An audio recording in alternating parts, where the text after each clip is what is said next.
Hey guys, in this video we're going to take a look at how you can lock notes with your iPhone passcode on the iPhone 14 series. Now you can either create notes by using a separate password, or you can use the iPhone passcode. So in this video we're going to concentrate on using the iPhone passcode to lock notes. First, let's go back to the home screen by swiping up at the bottom of the screen.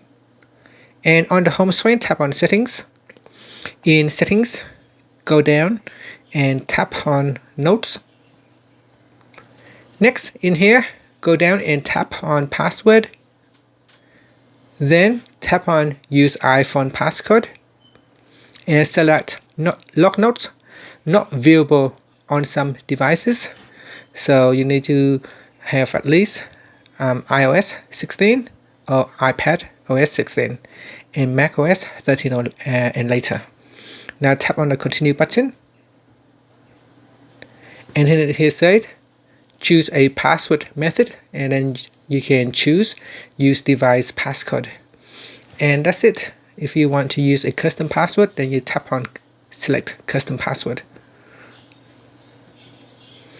and in here you can put in your own password, but because we are now wanting to use the iPhone passcode, so we select device passcode. And that's it. Thank you for watching this video. Please subscribe to my channel for more videos.